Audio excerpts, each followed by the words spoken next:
Riattaccano le polemiche dopo il caos neve a Cortina. Nel pomeriggio vertice in prefettura per mettere a punto una nuova strategia di controlli dei mezzi pesanti. Tragico incidente nel pomeriggio a Treviso, auto taglia la strada ad uno scooter con in sello marito e moglie, l'uomo, un 65enne, muore sul colpo. Una storia di violenze durata 5 anni, vittima a Vicenza una donna brutalizzata dal marito perché non voleva indossare il velo. Giallo di cornuda, l'autopsia sul corpo di Sofia per una nuova agghiacciante ipotesi, quella cioè che la donna sia stata gettata nella scarpata quando era ancora viva. Sarà sperimentato nel 2018 l'annunciato sistema di regolamentazione degli accessi in piazza San Marco, una rete di telecamere dotate di uno speciale software. 56 milioni di finanziamento per il tram di Padova, il ministro Del Rio ha firmato il decreto, il sindaco disposto a rivedere parti del progetto, cantieri entro la fine del prossimo anno. Domenica sera sulla nostra emittente andrà in onda il messaggio di auguri di fine anno del governatore del Veneto Luca Zaia, momento per tracciare un bilancio del 2017 e guardare al 2018. Buonasera, ben ritrovati, edizione regionale dei notiziari di Antenna 3 Nord-Est. Dunque l'avete sentito dai titoli, in primo piano la situazione di Cortina, nel pomeriggio vertice in prefettura per mettere a punto una nuova strategia di controlli dei mezzi pesanti. Per il sindaco la responsabilità della circolazione in tilt è stata dei tir che viaggiavano senza catene. Intanto le polemiche anche sui social continuano, sentiamo. Cortina in tilt per la neve, malgrado la situazione si stia normalizzando, resta una lunga scia di polemiche sia a livello istituzionale che sui social network. Circolazione paralizzata non tanto dagli 80 centimetri di neve, non chiamiamola nevicata eccezionale, ammonisce il sindaco Gianpietro Ghedina, ma dai mezzi, quelli pesanti innanzitutto, che hanno affrontato la neve e il manto ghiacciato senza catene, bloccando la Lemagna e anche le strade prossime al centro. Da ieri pomeriggio la situazione è tornata alla normalità.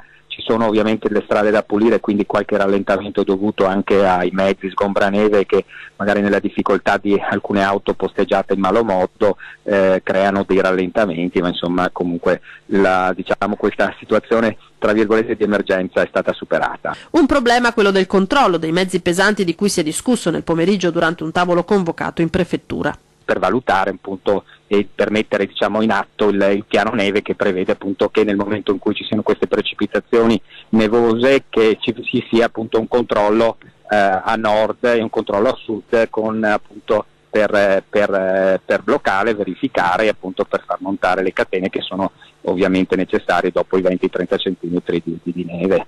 Rimane il fatto, aggiunge il sindaco, che a Cortina ci sono ben 1800 km di strade da spazzare quando nevica, impossibile intervenire dappertutto tempestivamente. Quanto all'appuntamento con i mondiali di sci del 2021, la Perla delle Dolomiti non si sente inadeguata, anzi. Sarà una situazione completamente diversa, proprio che sono previsti degli interventi importanti da parte di ANAS sulla viabilità. In realtà durante l'evento mondiale, cioè durante quelle 2 settimane di gare, Cortina sarà completamente chiusa al traffico. E a vedere il bicchiere mezzo pieno c'è da dire che la neve sta attirando migliaia di prenotazioni, in particolare dall'estero. Tutto esaurito fino a Epifania e anche per gennaio e febbraio si prospettano presenze record. Ci spostiamo ora a Treviso con la cronaca, uno scooter che procede in direzione di Treviso, un'auto nella corsia opposta che all'improvviso gira a sinistra e l'impatto inevitabile. Il tragico schianto pochi minuti prima delle 15 in Viale della Repubblica a Treviso all'altezza della pizzeria da Pino. A perdere la vita è Di Ganassin, 65 anni di Casier, che viaggiava sullo scooter assieme alla moglie 59enne. Nell'urto entrambi i coniugi sono stati sbalzati sull'asfalto. Per il marito, nonostante i disperati tentativi di rianimarlo da parte dei sanitari del 118 subito intervenuti sul posto, non c'è stato più nulla da fare. La moglie è stata trasportata all'ospedale Cafoncello, ha riportato numerose ferite ma non è in pericolo di vita. Sul posto, oltre al personale medico, e la polizia locale di Treviso. 5 anni di violenze e soprusi perché non voleva portare il vero, una storia che arriva invece da Vicenza. La donna non solo era costretta ad indossare il velo contro la sua volontà, ma non poteva nemmeno uscire di casa da sola. Continue le violenze, botte, minacce, segregata e picchiata davanti al figlio piccolo. Oggi questo incubo per lei potrebbe essere finito. 34 anni, siriana, aveva sposato un connazionale allora 45enne, un matrimonio combinato. L'uomo si trovava già in Italia quando lei è arrivata per sposarlo. Finalmente le denunce presso il centro antiviolenza di Vicenza e la questura, ed oggi l'uomo è stato raggiunto da un ordine di allontanamento dalla famiglia. La donna è stata affidata ad una struttura protetta, il suo incubo è durato 5 anni. Ed ora torniamo a parlare invece del giallo di Cornuda, l'autopsia sul corpo di Sofia per una nuova agghiacciante ipotesi, quella cioè che la donna sia stata gettata nella scarpata quando era ancora viva.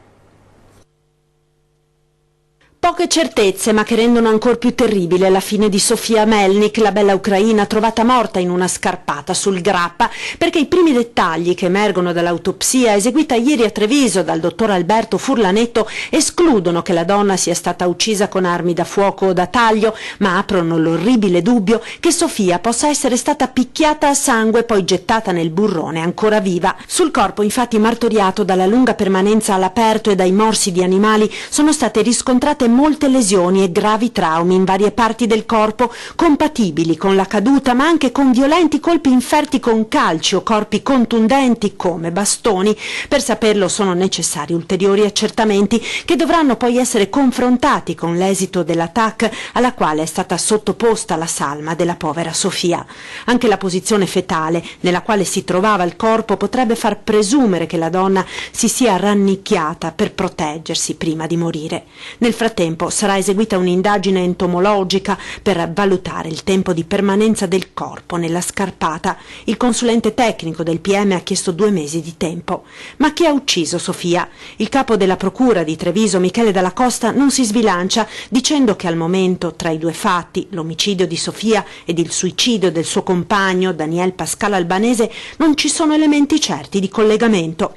È chiaro comunque che gli inquirenti ritengono quella dell'omicidio-suicidio la pista più probabile. C'è anche il movente, quello della gelosia, dopo che Sofia avrebbe manifestato l'intenzione di lasciarlo per un nuovo amore, rottura del rapporto che avrebbe avuto ripercussioni sentimentali ma anche economiche sul compagno. Delle risposte ai tanti interrogativi ancora aperti potrebbero arrivare dalle analisi dei 5 computer trovati a casa della coppia e dagli esiti dei rilievi effettuati dai RIS nella villetta di Cornuda. Venezia si prepara al Capodanno in un clima di paranoia tra la paura del terrorismo e i dispositivi di sicurezza senza precedenti. Vediamo.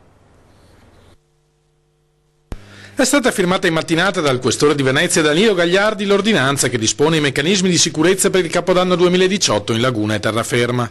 Nulla garantisce al responsabile dell'ordine pubblico in città sarà lasciato all'improvvisazione. La sicurezza in centro storico sarà garantita da oltre 200 uomini appartenenti alle diverse forze dell'ordine. Il livello di attenzione è sempre massimo, soprattutto in quei siti più sensibili come Piazza San Marco, Piazza Ferretto, dove verranno fatti diversi eventi proprio di fine anno, e quindi tutte quelle zone che sono limitrofe e che potrebbero essere oggetto in materia di antiterrorismo di attentati appunto o situazioni comunque compromettenti. Nel mirino dei controlli in particolare l'area Marciana, Rialto e Riva degli Schiavoni, dove sarà collocata la piattaforma di lancio dei fuochi artificiali. I percorsi delimitati da transenne prevedono vie di fuga chiaramente indicate da cartelli e zone di decompressione in caso di ondate improvvise di panico. Tutto sarà coordinato dalla cabina di regia galleggiante ormeggiata alla Pietà. Tornano anche i divieti già sperimentati nel corso dell'anno. Dalle 7 di sera, proibita anche in Piazza Ferretto la vendita di bevande da asporto in contenitori di vetro, non si potrà bere nulla in calici e bottiglie all'esterno dei locali, né esplodere petardi in tutto il territorio comunale. Fa parte proprio di tutte quelle misure che noi andiamo ad adottare proprio per cercare di limitare i possibili danni da eventi di questo genere, dove la gente si è portata a festeggiare, naturalmente può vedere anche alcuni protagonisti eccedere nell'uso dell'alcol piuttosto anche di sostanze stupefacenti, perché oramai sono all'ordine del giorno, come sappiamo. Dal Capodanno di Venezia ci spostiamo a quello di Treviso, veglioni in piazza, numero chiuso, aree transennate e controlli anche con il metal detector, così ha deciso il Comitato di Ordine e Sicurezza riunito questa mattina in Prefettura Treviso per il Capodanno 2018.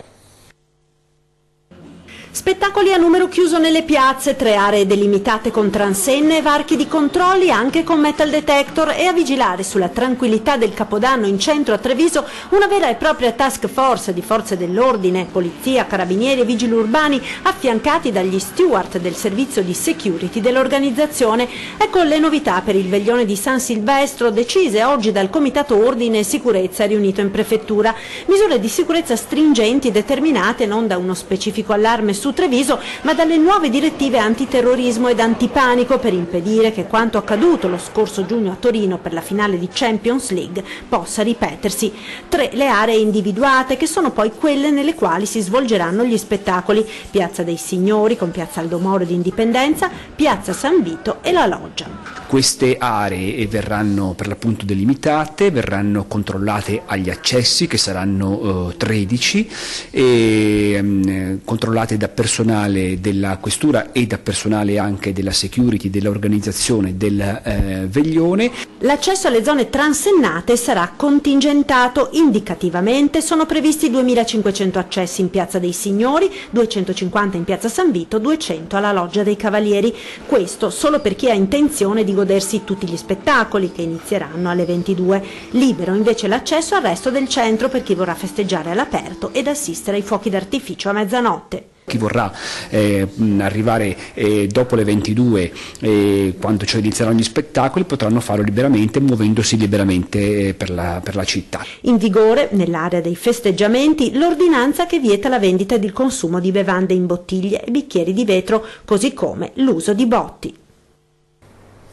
Ma questo è stato anche il momento per il bilancio di fine anno. Ha parlato poco del passato e molto di quello che attende la città il sindaco Luigi Brugnaro durante il tradizionale incontro di fine anno con la stampa. Sentiamo. Sarà sperimentato nel 2018 l'annunciato sistema di regolamentazione degli accessi in Piazza San Marco. Una rete di telecamere dotate di uno speciale software conterà in diretta le entrate e le uscite, mentre sulle vie d'accesso saranno posizionati dei semafori che diventeranno rossi quando si supererà una soglia di presenze stabilita. Non impediamo l'accesso, ma semplicemente lo rallentiamo, lo blocchiamo finché c'è un certo numero di persone in piazza. Uno aspetta, quando il semaforo torna a essere verde può entrare di nuovo in piazza. Limitazioni che potranno valere per i soli turisti o i soli visitatori giornalieri, lasciando libero l'accesso agli abituali frequentatori della piazza. Va fatta una tessera specifica, no, che evidentemente avranno i cittadini, le persone che lavorano, gli studenti, insomma quelli che hanno tutti i titoli. Magari anche ci aggiungeremo con qualche costo in più i soggiornanti negli alberghi. Adesso vedremo un attimo. È chiaro che daremo un vantaggio a chi risiede nel comune di Venezia, nella città di Venezia. Se il sistema funzionerà per Piazza San Marco, potrà poi essere esteso ad altre zone della città. Tutto questo vorremmo renderlo trasparente su internet, perché uno vede già quanta gente c'è, in questo caso in piazza, piuttosto che in altri luoghi della città, e si regola di conseguenza. L'avvio della sperimentazione è stato annunciato da Luigi Brugnaro durante la tradizionale conferenza stampa di fine anno. Sulla scia del governatore veneto Luca Zaia, anche il sindaco è pronto a rivendicare una maggiore autonomia per la città. Chiediamo la gestione di alcuni settori specifici in voga, come la salvaguardia della laguna e il porto. Quanto al paventato referendum per la separazione di laguna e terraferma, Brugnaro si augura che prevalga il senso di comunità. Altrimenti, profetizza, Venezia finirebbe per diventare un sito archeologico come Pompei, mentre Mestre avrebbe un destino simile a quello di Prato, finita in mano alla manifattura cinese a basso costo dopo essersi separata da Firenze. Certamente noi siamo perché la città diventi più grande, più forte e conti di più proprio a Roma e anche forse nel Veneto. Divisi effettivamente siamo più deboli, questo i cittadini penso lo sanno bene. Auguri e bilancio anche per il governatore Luca Zaia. Domenica sera sulla nostra emittente andrà in onda il messaggio di auguri di fine anno del governatore del Veneto, un momento per tracciare un bilancio del 2017 e guardare al 2018. Ecco un'anticipazione. Intanto ringrazio voi, ringrazio l'editore Yanakopoulos per questa ospitalità. È un modo di comunicare ma anche con gioia di fare gli auguri ai veneti, alle venete e a tutti coloro che vivono in Veneto, e anche di ringraziare, me lo lasci dire, no? Ringraziare per il calore dimostrato. Cioè noi amministratori possiamo anche essere bravi, no? Qualcuno fa anche danni, possiamo essere anche bravi, ma se non hai il calore del tuo popolo, che è la vera benzina, no? Per lavorare. Pensi al referendum 22 ottobre 2017, vedere 2.400.000 veneti che vanno a votare ti fa capire che c'è un popolo che quando lo chiami all'appello risponde sì.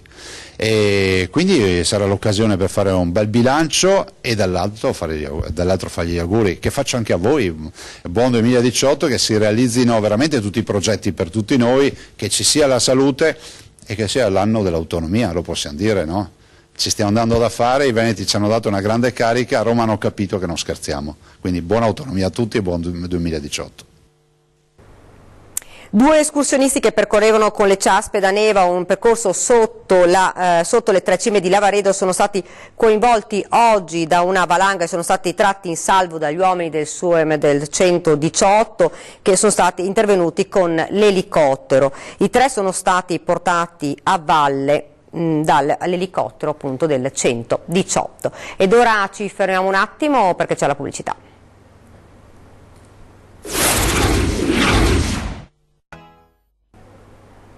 Rieccoci in studio con l'edizione regionale dei nostri notiziari. 56 milioni di finanziamento per il tram, siamo ovviamente a Padova, il ministro Del Rio ha firmato il decreto, soddisfatto il sindaco Giordani che promette ascolteremo tutti e siamo disponibili a rivedere il progetto cantiere entro la fine del prossimo anno. Sentiamo. La firma sul decreto c'è, i soldi finanziati dal Fondo Investimenti del Governo anche, 56 milioni di euro assegnati alla città di Padova per il tram, merito di un lavoro di squadra fatto dalla nuova amministrazione e dal senatore PD Giorgio Santini, relatore del provvedimento in Commissione Bilancio. Il progetto della Città del Santo, finanziato con richieste inviate da grandi città come Roma e Milano, sotto l'albero dopo Natale, il regalo di Capodanno per i padovani. Bellissimo regalo, sono felice, sono contento, ringrazio il senatore Santini perché è stato da fare in maniera importante per Padova.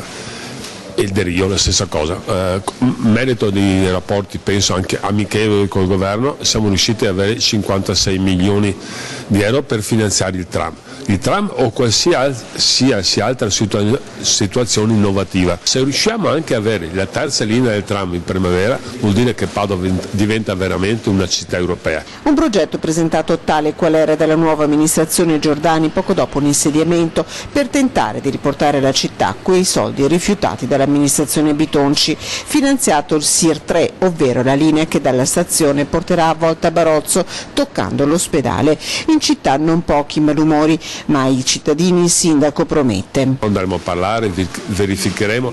Questo che abbiamo ottenuto come finanziamento è ancora il vecchio progetto.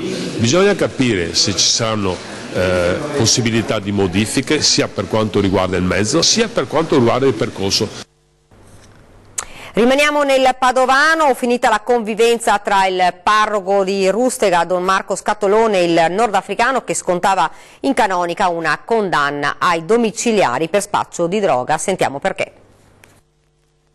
Per 2 anni e fino a qualche giorno fa il parroco di Rustega di Campo San Piero ha ospitato in canonica il 33enne marocchino Mohamed Taufik ai domiciliari per spaccio di droga. Non avendo una casa aveva trovato in quella di Don Marco Scattolon il luogo dove scontare la pena, ma negli ultimi tempi la convivenza tra il parroco e il giovane nordafricano era diventata difficile. Controllava, diceva ma non devi aiutare gli altri, devi aiutare solo me, non solo non si accontentava ma a volte urlava, gridava, offendeva un po', gli italiani sono egoisti, sono tutti, non si devono dire certe frasi a voce alta, anche perché non sono vere. Ho dato anche dei soldi, devo dire, non l'ho detto a nessuno, ma ho dato 5.000 euro a disposizione sua quando ha finito di restare qui con me. Di più non posso dare, i miei nipoti non ricevono mai un regalo del genere. La carità è paziente ma almeno sulla terra ha un limite. Don Scattolon con la coscienza tranquilla ha avvisato i carabinieri e la convivenza con Taufik si è conclusa.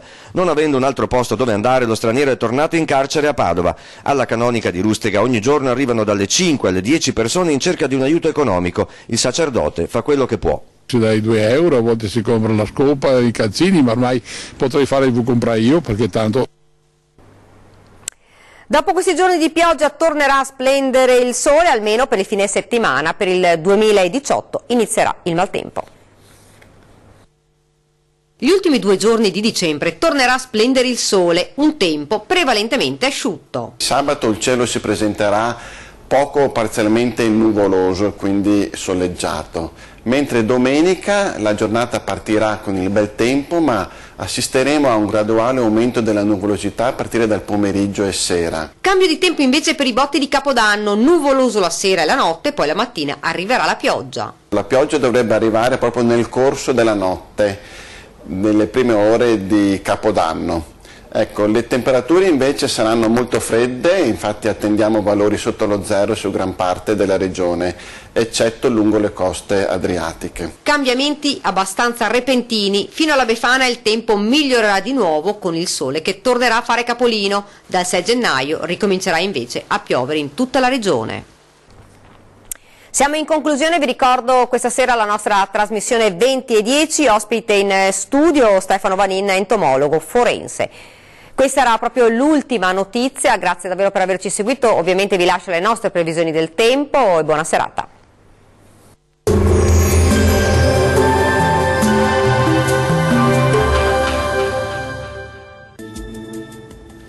Ben ritrovati al meteo di Antenna 3. Bel tempo sulle nostre regioni, sarà una giornata all'insegna di un ampio soleggiamento pressoché ovunque. Vediamo il dettaglio del 30 dicembre. Sul Veneto alta pressione a garanzia di un tempo asciutto e anche ampiamente soleggiato ovunque. Il cielo infatti si presenterà poco o parzialmente nuvoloso su tutti i settori della nostra regione. Le temperature massime saranno comprese tra 3 e 6 gradi, valori minimi tra -5 e 0 gradi circa. Che tempo farà sul Friuli Venezia Giulia? Sarà una bella giornata di sole anche sulla nostra regione, bel tempo dunque con il cielo che si presenterà poco o parzialmente nuvoloso, possibili soltanto locali e innocui addensamenti. Diamo ora uno sguardo alle temperature, le massime saranno comprese tra 4 e 7 gradi, valori minimi tra -3 e 0 gradi. Concludiamo infine con uno sguardo alla situazione del Trentino Alto Adige. Ampio soleggiamento al mattino con cielo poco nuvoloso. Col passare delle ore saranno possibili locali nevicate sui confini alpini a 1300 metri circa. Temperature massime tra 3 e 6 gradi, minime sotto zero. Il mare sarà calmo sulle coste, quasi calmo al largo. I venti moderati da ovest, localmente deboli sulla laguna di Venezia. Dal meteo di Antenna 3 è tutto, arrivederci.